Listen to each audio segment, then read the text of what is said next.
Ну, начнем с того, что они считают, что мы отступаем. Это тактический прием. Мы обязательно идем вперед. Пускай они так думают, что мы отступаем. И то, что говорят, что русские отступают, мораль низка. Нет, это неправда. Они ошибаются очень сильно, они забыли русский дух, у них этого духа уже нет просто-напросто. А русский дух, он непобедим. Поучите историю внимательно, нашу русскую. И вы поймете, что русский не хотел войны никогда. Русские не нападают, а русские заканчивают войну, действительно. Guys, this is absolutely insane. Brittney Griner just got exposed in one of the most shocking leaks we've seen yet, and it's a total game changer. 2 Russian prison guards came forward and they did not hold back. They claimed Griner wasn't who she claimed to be on paper, raised serious questions about gender identity, showed constant arrogance, and acted like rules didn't apply to her. According to them, this was her daily attitude. Pure defiance, no remorse. And now, with the Caitlin Clark slur still fresh and the WNBA under the microscope, everything they said is starting to make sense. Was Brittney Griner hiding this dark side all along? This isn't just some wild rumor. It could seriously end her career. The real question is the WNBA even ready for the fallout? Because after hearing what those guards revealed, it's clear Brittney Griner's controversies run way deeper than anyone imagined. Brittney Griner, who was imprisoned in Russia, in a man's prison. Griner is under fire for extremely aggressive behavior portrayed toward Caitlin Clark, the rookie from last year, the one that has everybody's focus in the WNBA. And this incident has, of course, gone viral online, but also sparked up some other skeletons in Brittney's closet trifecta in sports. She is black, she is gay, and she is a woman. So I think it is important. If the inverse had been said by a white person, just imagine the outrage that would be taking place right now. There is just so much hypocrisy in every institution, but particularly the WNBA, who are very fond of virtue signaling. But even when it comes to Brittney's exchange for like the Merchant of Death, which is insane, by the way, but had that been just like a straight white girl, from a freezing jail cell in Moscow to the bright lights of the WNBA, Brittney Griner's story has become one of the most dramatic sagas in sports. Once again, she's at the center of controversy, this time for a mix of shocking revelations and an on-court feud with rising star Caitlin Clark. This tale has it all: international scandal, chilling prison details, and a basketball rivalry that's setting social media on fire. Let's rewind to where it all began. Russia, 2022. Griner was detained at a Moscow airport after authorities found vape cartridges containing trace amounts of cannabis oil in her luggage. From that moment, she became a political pawn, and what followed was nothing short of a nightmare. In her new memoir, Coming Home, Griner opens up about the terrifying conditions she faced. She describes being mentally and physically broken down, forced to strip naked while guards laughed and taunted her. Her dignity was completely stripped away. The prison conditions were horrifying. The mattress was stained with blood, the cell was filthy, and there was often no soap or toilet paper. At 6'9", Brittney didn't even fit in the cages or beds, and the bone-chilling cold only made things worse. Her hair would freeze solid at night. Eventually, she had to cut off her dreadlocks just to survive the freezing temperatures. This was more than just a detainment. It was a brutal test of survival. It breaks my heart. I am so proud of the girls. There are a handful of girls now who are suing their state's attorney general and the high school sports governing body that has allowed this to happen because of their discriminatory policies that exclude women from the women's category. Cannot believe. Never seen an organization more committed to self-imploding than the WNBA. A few weeks ago, I made this video highlighting how it appears Brittney Griner said bleep white girl after fouling out in a game against Indiana Fever, the team that Caitlin Clark plays for. Some people like Jamel Hill, former ESPN host, says that no, she didn't say bleep white girl. She says bleep whack call, to which she then went on to call me a grifter for even pointing this out, but besides the point. You can watch and make up your own mind. Well, Chair actually said it would be irresponsible to put Caitlin Clark on the U.S. Women's Olympic basketball team, all while putting Brittney Griner on the team.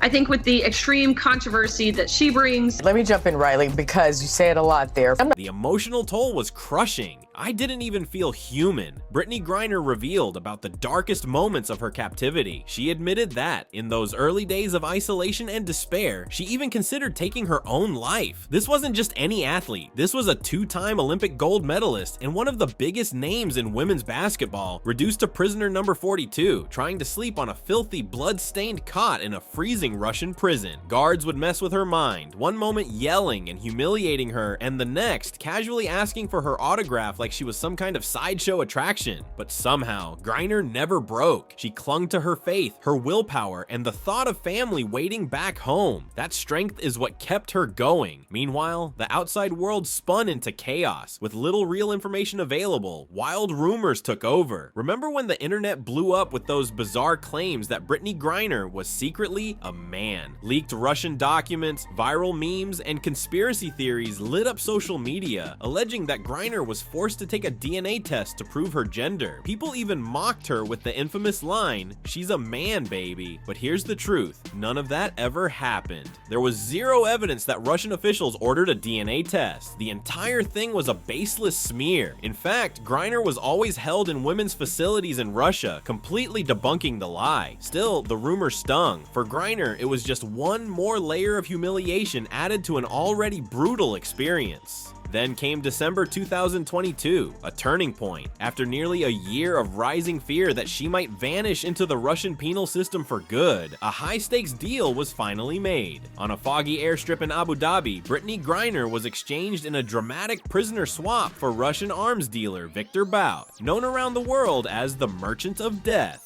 The image of Griner stepping off that plane, worn down but smiling in relief, was unforgettable. The moment Bout was handed back to Moscow, the world knew a controversial deal had just gone through. Back in the US, many cheered. Others questioned the trade. But Brittney's first words on American soil weren't about herself. They were filled with thanks and a plea for those still left behind. One of them, former US Marine Paul Whelan, remains imprisoned in Russia to this day. Griner had made it home after 293 days in captivity, but if you thought her story ended there, you'd be wrong. That was only the beginning of a whole new chapter. Brittney Griner is playing a game, and this is what Brittney Griner calls. I was not going to comment on any of this stuff until this took place. Watch what she says. The entire internet has reacted to this. Here's Brittney Griner. They're playing against the Indiana Fever, and look what she's saying. Go ahead, Rob. For the ticky-tack fouls that we were talking about earlier. Well, that pretty much sounds like trash effing white girl. Yeah. I mean, let's just be honest. So the whole market reacts to this. Being able to read the expressions of a person and know their intent, know their character, know their perspective. But he does understand hate, because I think he also understands the hate of self. When you look at the play, which is all we can speak to as professionals, all we can speak to about the NBA. This is so funny how all this stuff works out, right? She says, this is from Brittney. Every time we play her, there's this commotion, like this loud rumbling from the stands. Turns out it's people, thousands of them, just sitting there, watching on purpose. It's very disruptive. It's called a freaking game that they pay you money to play. Brittney Griner's return to the US in 2022 was more than just a homecoming. It turned her into a global symbol of resilience. By 2023, she was back on the court with the Phoenix Mercury, earning an all-star nod despite the emotional scars of her past year. Off the court, she became a powerful voice, fighting for Americans unjustly detained abroad and standing strong for LGBTQ+ rights. Griner was determined to turn her pain into purpose. As if a raw, revealing memoir wasn't enough, she shocked the basketball world once again in early 2025. In one of the most jaw-dropping free agency moves in WNBA history, Griner announced she was leaving Phoenix after 11 seasons to sign with the Atlanta Dream. Fans were stunned. The Dream, a team on the rise, had their sights set on a championship, and Brittney Griner, she was ready for a fresh chapter. Atlanta just felt right, she said. From the moment I started thinking about what's next, I knew this was home. At the same time, a new face was taking over the women's basketball world. Caitlin Clark, the sharpshooting phenom from Iowa, had already become a household name. In April 2024, she was the #1 pick in the WNBA draft, joining the Indiana Fever with sky-high expectations and a loyal fan base that followed her from her record-breaking college days. By 2025, the 6-foot rookie guard was setting the league on fire, dropping buckets and breaking headlines. The media had already crowned her as a once-in-a-generation player, one who could turn the struggling Fever into contenders. It wasn't a matter of if she'd meet a legend like Griner, it was when. And when it finally happened, sparks flew. On May 23, 2025, the Indiana Fever faced off against the Atlanta Dream in what was supposed to be just another early season game, but quickly became anything but ordinary. Brittney Griner, Atlanta's towering new centerpiece. Caitlin Clark, Indiana's electric rookie sensation. The energy was off the charts. The two teams had just played a few days before, with Atlanta getting the win. Now, the Fever were looking to get even, this time on their home floor. From the opening tip, it was physical, chippy, charged with playoff-level intensity, and then the real fire started. Cameras picked up some heated exchanges between Griner and Clark. Clark, known for her fearless edge, wasn't backing down. Griner, over a decade older and far from intimidated, wasn't about to let the rookie steal the spotlight. It was a true generational clash, a rising star versus a seasoned warrior, and it was only the beginning. Ask Brittney Griner. However, no one has done that except for Outkick. It's been over 2 weeks since Griner said this. Instead, the WNBA was investigating a bogus race hoax made up by Angel Reese about Indiana Fever fans. And I say bogus because they found no evidence that supports Angel Reese's claims. So we at Outkick applied for media credentials to cover Brittney Griner's team, the Atlanta Dreams, game on June 6th, to which, shocker, they denied us. We've never had trouble getting media credentials with any professional sports league in the past, but wouldn't you know, now they suddenly have very limited space, which is total baloney. They just want to suppress any sort of uncomfortable inquiries from media. Regardless, we at Outkick are going to keep asking the tough questions, the questions that people want the answer to. And if you do call yourself a reporter or a journalist from an outlet like ESPN or any other sports outlet for that matter, and you have access to these settings and you're not asking those questions, you're really no reporter or journalist. Late in the second half, the intensity finally boiled over. While defending Caitlin Clark on an offensive screenplay, Brittney Griner was hit with her 6th foul. Standing 6 feet 9 inches, Griner's elbow appeared to catch Clark mid-move, sending the rookie crashing to the floor in dramatic fashion. Some fans immediately called it a flop, saying Clark sold the contact, but the refs saw enough to blow the whistle, and just like that, Griner was out of the game. Frustrated and fuming, BG made her way to the bench, and that's when things took a turn. As Griner walked off the court, cameras caught her shouting something in Clark's direction. On the broadcast, her mouth clearly moves, and an expletive can be heard. Many online were quick to claim she said something far more offensive, allegedly calling Clark trash and dropping a racial insult, referring to her as an effing white girl. The replay didn't show the full audio clearly, but the visual and timing lit social media on fire. Was it exactly what people claimed? Hard to say, but in the heat of the moment, it sure looked like a pointed, ugly comment, one that some are calling racially charged. Thursday night, Indiana Fever and Atlanta Dream played. Indiana Fever is where Caitlin Clark plays, Atlanta Dream is where Brittney Griner plays. Now you tell me what it looks like Brittney Griner is saying here. For a little bit of context, this was in the 4th quarter after Brittney Griner fouled out against Caitlin Clark and Indiana Fever would go on to win by 5. Now I'm gonna tell you what I think she said. Let's play it back. Looks to me like she is saying trash and then calling Caitlin Clark a bleep white girl. Just a reminder, this is who Joe Biden traded for the Russian merchant of death. So many WNBA players hate Caitlin Clark so much when she is the best thing that could have happened to the league. And she's not the best thing that happened to the league because she's white, it's because she's a good player. It's because she's the best player. Now, imagine if Caitlin Clark said the inverse of this. It would be reprehensible, condemned, and understandably so. You've got all of these individual players. You have... For a brief moment, the entire arena went silent. Did Brittney Griner really just say that? Caitlin Clark glanced over but kept her cool, staying locked in on finishing the game. And finish it she did. Indiana held on for the 81-76 win. But that final score wasn't what had everyone talking. The real storm was just getting started. Online, within hours, the clip of Griner's heated exchange was everywhere. Twitter, TikTok, Instagram, blowing up across every platform. By the next morning, Brittney Griner was trending, and not in a good way. It was the perfect cocktail for controversy. Sports, race, and a high-profile star caught on camera. The internet erupted. Critics came down hard, slamming Griner for the alleged slur. Meanwhile, her defenders pushed back, claiming it was all being blown out of proportion. And just like that, the comments section turned into a full-blown war zone. Here's how it all unfolded. Griner says there is one way to find out.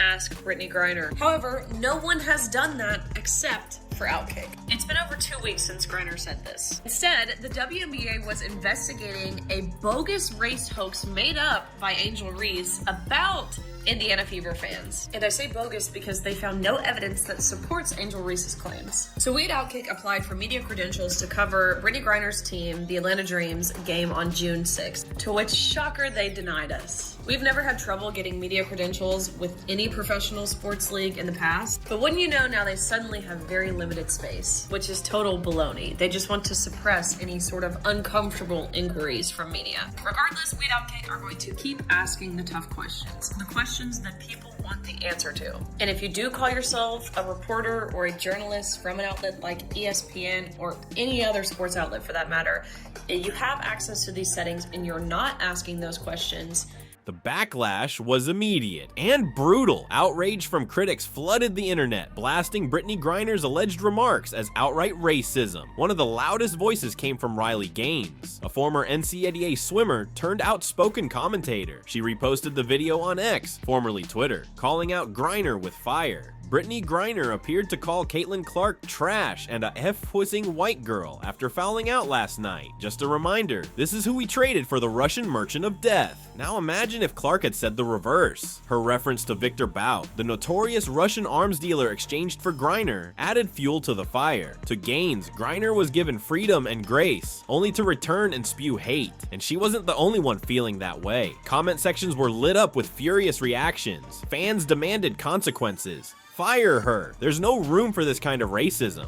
She's toxic. Another comment went viral. Why does the WNBA allow racism when it's not the other way around? White girl schools the league and they can't handle it. Some responses took it to a darker, more personal level. One user wrote, "Should have left him rotting in that Russian prison." A cruel jab at Griner's past detention. The hashtags were brutal, the criticism relentless, and the conversation spiraling into a bigger debate about race, fairness, and the WNBA's double standards.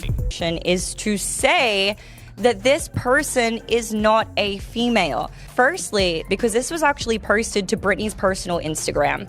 And when it comes to Instagram, they use a combination of like AI detection and plus manual surveyors, but specifically the AI detection to make sure that no explicit content ends up on the platform. So clearly whatever AI detection system was used when Brittney posted this and it stayed up for 106 weeks was not like, oh, this is a bare female chest, we have to take this down. It obviously assumed that Brittney was Griner. The WNBA's Brittney Griner is in fact a man. And where a lot of this actually surfaced from, and I mean, you guys could probably say like, yo, isn't it obvious? Like her voice, you know, there's a lot of things that you can kind of look towards. However, this video actually resurfaced. It's an Instagram story from, I believe it says 109 weeks. But Brittney Griner didn't face the fire alone. Her teammates and supporters quickly rallied behind her, pushing a very different version of the story. According to them, the entire situation had been blown out of proportion. Many argued the video clip wasn't even clear enough to know for sure what Griner had said, let alone who she was saying it to. Some insisted she wasn't even talking to Caitlin Clark at all, but instead venting her frustration at the referees after a questionable foul call. In fact, some viewers claim Griner actually mumbled whack call, not white girl. Even respected journalist Jameli Hill jumped into the conversation, pushing back on the viral interpretation. No, she's calling out a white referee, Hill clarified. Get your facts straight. One commenter echoed that defense under a viral post. Watch it again. She's heated, yes, but she's yelling at the ref, not Clark. Others pointed out the emotional toll of the moment. Griner was exhausted, likely frustrated by what they saw as inconsistent officiating. They reminded critics that in over a decade-long career, Brittney Griner has never been involved in anything like this. Was this just a moment of heated emotion, a misheard word, a badly timed outburst? The jury's still out, and the debate isn't slowing down. She accused the Indiana Fever fan base of being racist They investigated it. They said those accusations were false. The least that she could do is apologize to our great state and the fans that show up at these games and say, I'm sorry, I was wrong. Obviously, she's not going to do that. But also, Dan, why isn't the Indiana Fever apologizing to their own fan base for putting them through that, for going through those types of accusations? I mean, those are awful accusations. They weren't true. The fans weren't shouting racial slurs toward Angel Reese or opposing players. I mean, where is Caitlin Clark? Where is the Indiana Fever? Where is the WNBA saying that investigation there shouldn't have been an investigation? The allegations were false. Where's the apology? It hasn't happened. It's disappointing. As someone who is, my daughters are fans of the team. They've gone to games to see Caitlin Clark. The WNBA's silence and growing accusations of double standards. As the controversy exploded online, one thing stood out: complete silence from the WNBA and both teams involved. Neither the Atlanta Dream nor the Indiana Fever released any official statement, and the league itself quiet. That silence quickly became fuel for a new fire. Fans and analysts started asking the obvious: why hasn't the WNBA responded? This is the same league that's pushed a strong no space for hate message, proudly claiming zero tolerance for racism or harassment.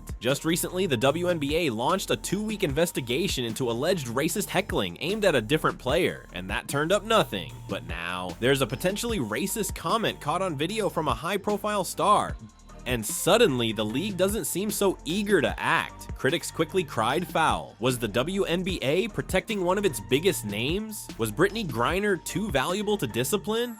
Conservative outlets like Outkick didn't hold back, accusing the league of hypocrisy, claiming there's space for hate as long as it's directed at white women. The backlash painted the WNBA into a corner. If they discipline Griner, they risk alienating fans who believe she's being misrepresented, but doing nothing could make it look like they're playing favorites, or worse, ignoring racism entirely. At this point, the incident is still being dissected in the court of public opinion. No official punishment has been announced, no league action has been taken, and all eyes are on the WNBA, waiting to see what happens next. Deserves the right to play. Everyone deserves the right to come here, sit in these seats, and feel safe, and not feel like there's a threat or they can't be who they are. Definitely will be speaking up against that legislation and those laws that are trying to be passed, for sure. Clark and the Indiana Fever are the best gift that the WNBA has ever had. I mean, and the fans that show up and pack that place, I mean, sell out crowds every time Caitlin Clark plays. It's so great for Indiana, but it's good for the WNBA. But how dare you accuse our fans, the Hoosiers that show up at these games, being racist when they're not? I mean, that was an opposing player who hates Caitlin Clark. Frankly, it's a great rivalry for the teams and for the sport. But don't accuse our fans of being racist. I mean, that's the kind of garbage that gets thrown around all the time.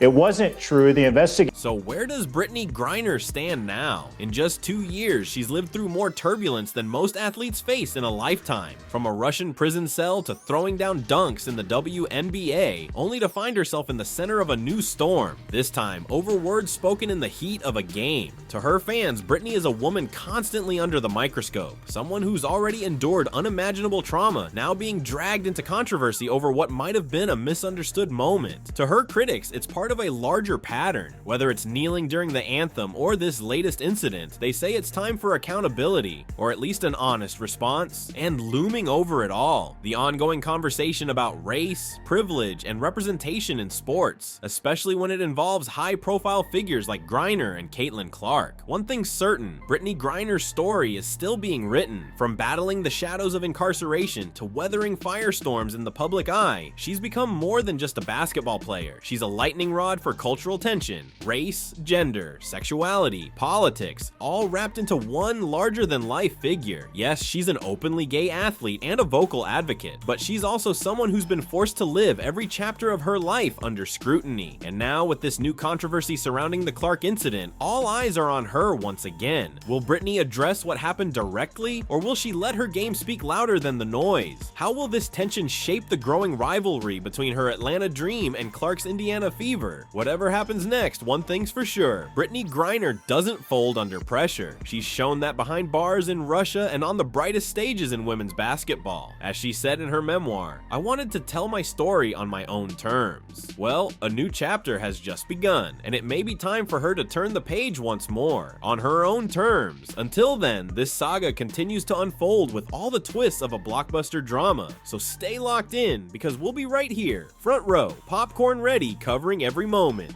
the end, or just the beginning